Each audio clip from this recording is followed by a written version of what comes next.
Hello, my name is Tom Meyers. I'm a artist and teacher here in Lincoln, Nebraska for the last 30 years or so.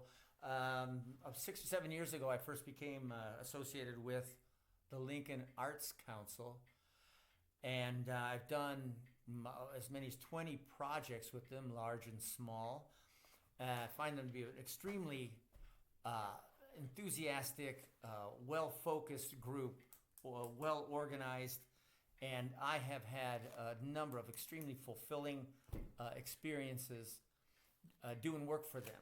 Everything from large-scale murals, a 35-foot-long mural at Campbell Elementary School, to very small things, individual, one-time, 1-hour instruction tutorials, and everything in between.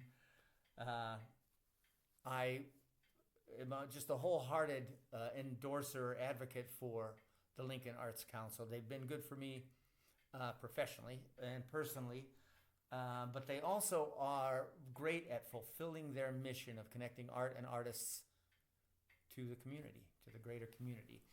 I have two quick anecdotes illustrating a little bit about what I have seen that were particularly heartwarming for me. When I was doing the big mural at Campbell Elementary School, there was a child there, 8 or 9 years old, who was a selective mute. He chose never to speak. He ate his lunch in the hallway near where I was working every day. Eventually, I learned his name, and I asked him if he would help me paint a section of the mural. Now, mind you, every kid at the school was allowed to do a couple of brush strokes. So I wasn't just selecting him.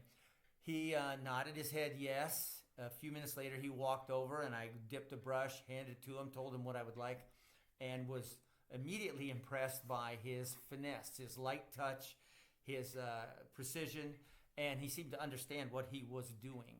I told him as much, describing objectively how he was, showing some skill and some talent, and asked him, would he do a little more? Would he do a larger area, please? He nodded yes, and dipped the brush and worked for another 20 minutes and did a beautiful job. And I can't say he was jumping for joy, but he was smiling.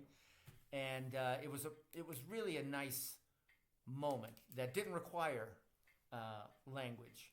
He and I were just two artists working together on a wall, and that was a wonderful time. Another one, again with kids, I was at an elementary school, an after-school program, and there was a particular kid who was kind of an angry young kid, didn't want to participate in the activity I had there for them, and asked his supervisor if he could do something else, and he didn't like what the something else was, so he begrudgingly followed me into the room. I told him, no, you're going to like this.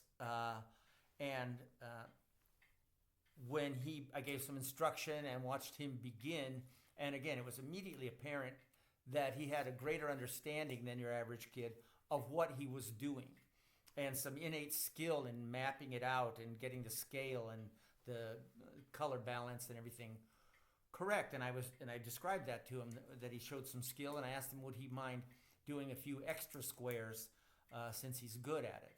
Well, in no time at all, he had several squares laid out in front of him. He pushed his chair back and worked on his feet, very actively referencing the photo and experimenting with color combinations, and did some just excellent work, as good as anybody in the entire 900 participants that we had. And by the end of the time we were there, I was no longer the elderly teacher telling him what to do, and he was no longer the angry kid just fulfilling the teacher's task. We were like two colleagues. We were two peers working together toward a common aesthetic goal. And his pride was so apparent, so written on his face. And he thanked me afterward, and we said goodbye. Okay, so those are two, and there are 100 more that I could reference. Those were particularly profound ones. But that is the way the Lincoln Arts Council can touch the community, and right there, human contact, as well as all the other things it does. So if that, they get my wholehearted and enthusiastic endorsement, and I hope that gives you some more information to work with as you consider supporting them. All right, thank you.